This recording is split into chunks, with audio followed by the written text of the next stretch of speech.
नमस्कार दोस्तों।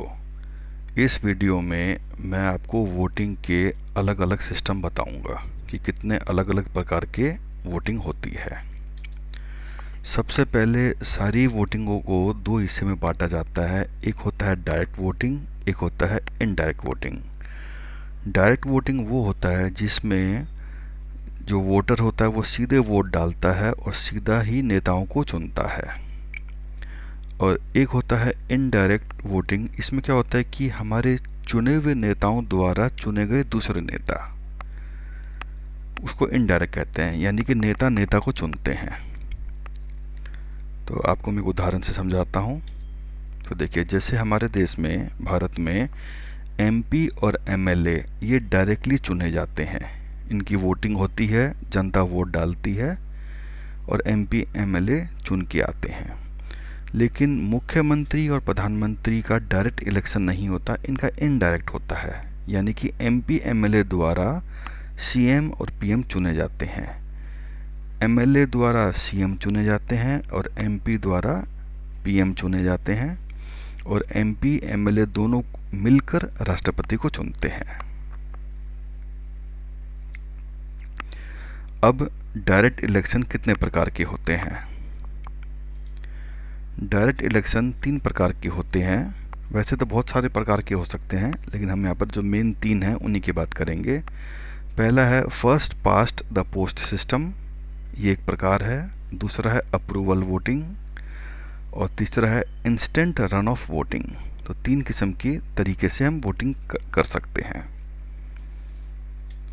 तो सबसे पहले first past the post system क्या होता है? इसमें क्या होता है कि जब आप वोट डालने जाते हैं तो मान लीजिए 5 लोग इलेक्शन में खड़े हैं, तो आप उन 5 में से किसी एक को ही वोट डाल सकते हैं, बाकी चारों को आप नहीं डाल सकते, किसी एक को ही चुन सकते हैं। तो भारत में एमपी और एमएलए का चुनाव इसी प्रक्रिया से होता है, इसी तरीके से, जिसको first past the post system कहा जाता है। दूसरा तरीका है अप्रूवल वोटिंग।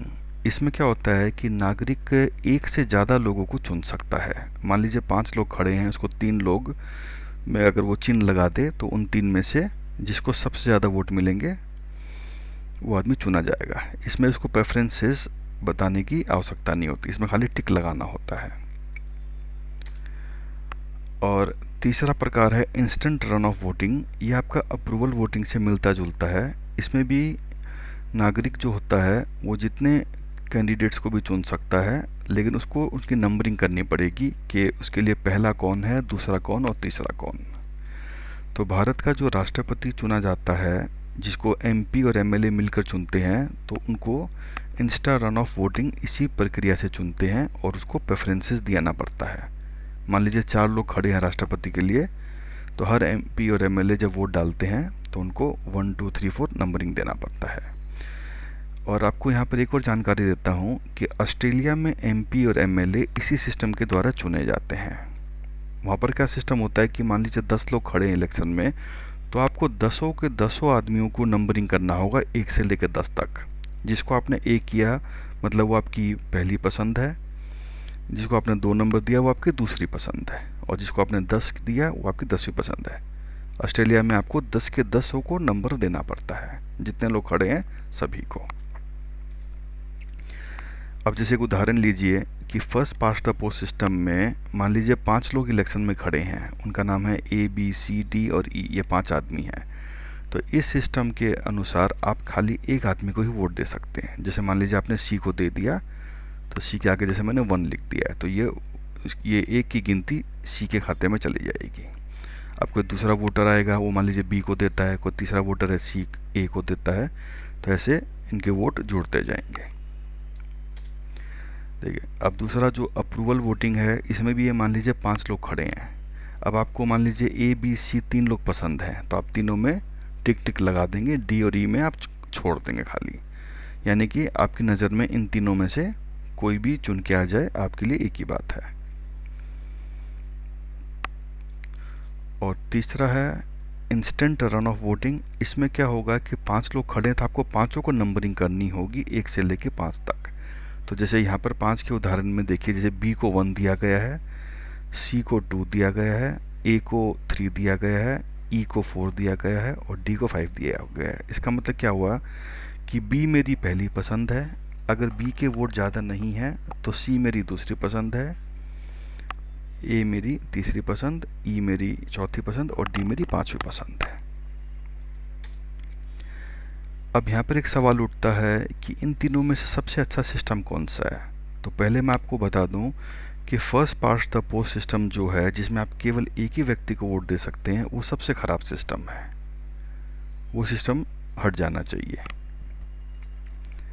अब जो बाकी दोनों बचे, जो जिनके नाम है अप्रूवल वोटिंग और इंस्टेंट रन ऑफ वोटिंग, इन दोनों में ये दोनों ही ठीक हैं, लेकिन इन दोनों में ज़्यादा अच्छा होता है इंस्टेंट रन ऑफ वोटिंग, क्योंकि इसमें आप अपनी प्रेफरेंसेस बता रहे हो, अपनी चॉइस बता रहे हो कि मेरे लिए ये नंबर 1 है, ये नंबर 2 है। लेकिन अप्रूवल वोटिंग क्या है, ये थोड़ा सिंपल है, क्योंकि इसमें आपने बस खाली टिक टिक लगा दिया और टिक टिक खाली काउंट हो जाएंगे। अब अगर आप मेरा सुझाव मांगते हैं तो मैं इन तीनों में अप्रूवल वोटिंग को पसंद करता हूँ, कि अप्रूवल वोटिंग का सिस्टम होना चाहिए।